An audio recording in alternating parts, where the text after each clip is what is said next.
Praise the Lord.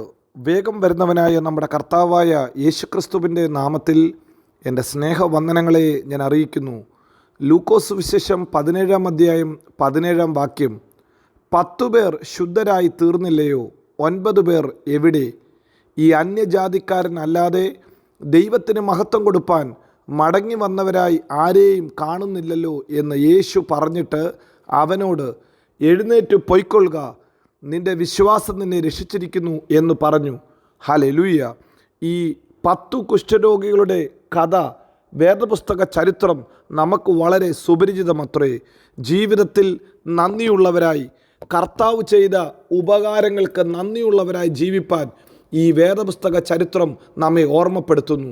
100-ാം സങ്കീർത്തനത്തിൽ സങ്കീർത്തനക്കാരൻ പറയുന്നു, അവൻ്റെ വാതിലുകളിൽ സ്തോത്രത്തോടും അവൻ്റെ പ്രാകാരങ്ങളിൽ സ്തുതിയോടും കൂടെ വരുവീൻ. അവന് സ്തോത്രം ചെയ്ത് അവൻ്റെ നാമത്തെ വാഴ്ത്തുവീൻ. നല്ലവനും വല്ലഭനുമായ ദൈവത്തിൻ്റെ വാതിലുകളിൽ സ്തോത്രത്തോടും സ്തുതിയോടും കൂടെ നാം കടന്നു വരണം. 116-ാം സങ്കീർത്തനത്തിലും സങ്കീർത്തനക്കാരൻ പറയുന്നു, യഹോവ എനിക്ക് ചെയ്ത സകല ഉപകാരങ്ങൾക്കും ഞാൻ അവന് എന്ത് പകരം കൊടുക്കും? ഞാൻ രക്ഷയുടെ പാനപാത്രമെടുത്ത് യഹോവയുടെ നാമം വിളിച്ചപേക്ഷിക്കും. ഹല്ലേലൂയ.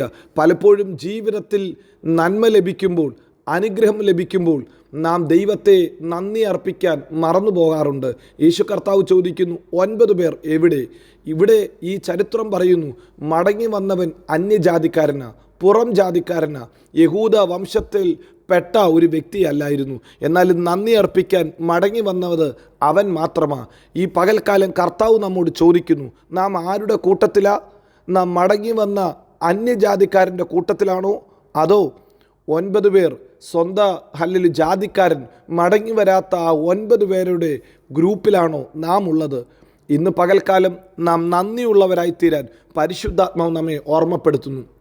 ഒരു യോഗ്യതയുമില്ലാത്ത സ്ഥാനത്ത് ദൈവം നമ്മളെ കൊണ്ടുവന്ന് ദൈവം നമ്മെ മാനിച്ചെങ്കിൽ ആ ദൈവത്തെ എത്ര സ്തുതിച്ചാലും മതി വരത്തില്ല.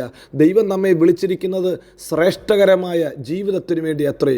നിങ്ങൾക്കറിയാമല്ലോ, പലപ്പോഴും ജീവിതത്തിൽ പ്രതിസന്ധി വരുമ്പോൾ, പ്രതികൂലം വരുമ്പോൾ നാം ദൈവമുമ്പാകെ നിലവിളിക്കാറുണ്ട്. കർത്താവേ, എൻ്റെ പ്രശ്നത്തിന് പരിഹാരമുണ്ടാക്കണമേ, എൻ്റെ ജീവിതത്തിൽ ഇടപെടണമേ എന്ന് ഉറക്കെ നിലവിളിക്കാറുണ്ട്. മനുഷ്യർ ആരും കണ്ടാലും ആരും കേട്ടാലും ഒരു പ്രശ്നവുമില്ല എന്ന് പറഞ്ഞ് നിലവിളിച്ച് ദൈവത്തോട് പ്രാർത്ഥിക്കാറുണ്ട്. ദൈവം മുമ്പാകെ കണ്ണുനീർ തൂകാറുണ്ട്.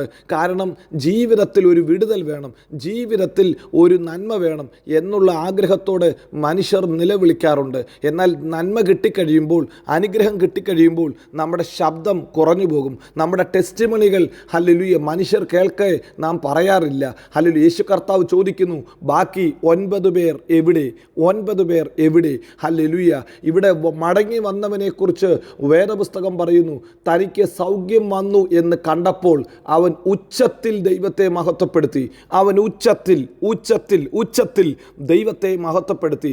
തൻ്റെ ഹല്ലേലൂയ സ്തുതിയുടെ ശബ്ദം ഒന്ന് കൂട്ടി, തൻ്റെ ശബ്ദത്തിൻ്റെ വോളിയം ഒന്ന് കൂട്ടിയിട്ട് ഹല്ലേലൂയ മറ്റുള്ളവർ ശ്രദ്ധിക്കത്തക്ക രീതിയിൽ, മറ്റുള്ളവർ കേൾക്കത്തക്ക രീതിയിൽ ഉറക്ക നിലവിളിച്ചു, കർത്താവേ നന്ദി നന്ദി നന്ദി. ഇന്ന് പകൽക്കാലം പ്രിയരെ, നിങ്ങൾ വാ തുറന്ന് ദൈവത്തിന് നന്ദി പറയുമോ? നിങ്ങൾ നന്ദി പറയുമ്പോൾ നിങ്ങൾ നന്മയുടെ മറ്റു തലങ്ങളെ തുറക്കുക, മറ്റു വാതിലുകളെ തുറക്കുക. ഇവിടെ ഈ ഒരു സംഭവം പറഞ്ഞു നിർത്തുന്നത് ഇങ്ങനെ, യേശു അവനോട് പറഞ്ഞു, നിൻ്റെ വിശ്വാസം നിന്നെ രക്ഷിച്ചിരിക്കുന്നു. ഹല്ലേലൂയ. ഇംഗ്ലീഷിൽ പറയുന്നത് your faith made you whole. നിൻ്റെ വിശ്വാസം നിന്നെ പൂർണ്ണനാക്കി മാറ്റിയിരിക്കുന്നു. ഒരുപക്ഷെ മടങ്ങി വന്നത് ഹല്ലേലൂയ തൻ്റെ ടെസ്റ്റിമണി, തൻ്റെ കുഷ്ഠരോഗം മാറി എന്ന ടെസ്റ്റിമണിയുമായിട്ടാണ്. എന്നാൽ ഇതാ നന്ദി പറഞ്ഞപ്പോൾ അവൻ്റെ ബാക്കി പ്രശ്നങ്ങളെ കർത്താവ് പരിഹരിച്ചു. God made him whole. മറ്റെല്ലാ പ്രശ്നത്തെയും കർത്താവ് പരിഹരിച്ചു. ഈ പകൽക്കാലം നിങ്ങൾ നന്ദിയുള്ളവരായി തീരുമ്പോൾ നിങ്ങൾ ഹല്ലേലൂയ മറ്റു നന്മകളുടെ അനുഗ്രഹത്തിൻ്റെ വാതിലുകളെ തുറക്കുക. ദൈവമുമ്പാകെ പറയുന്ന നിങ്ങളുടെ നന്ദി പ്രകടനം, നിങ്ങളുടെ നന്മയുടെ വാതിലുകളെ ദൈവം തുറക്കും. ഹല്ലേലൂയ. തുറന്നിട്ട് നിങ്ങളെ അടുത്ത തലത്തിലേക്ക് കൊണ്ടുപോകും. സങ്കീർത്തനക്കാരൻ ഇങ്ങനെ ഇങ്ങനെ പറയുന്നു, നിൻ്റെ വായ് വിസ്താരത്തിൽ തുറക്ക, മിസ്രയീം ദേശത്ത് നിന്നെ കൊണ്ടുവന്ന ദൈവം ഞാനാകുന്നു, നിൻ്റെ വായ് തുറന്നാൽ ഞാനതിനെ നിറയ്ക്കും. ഹല്ലേലൂയ. നിങ്ങൾ വാ തുറന്ന് നന്ദി പറയുമോ?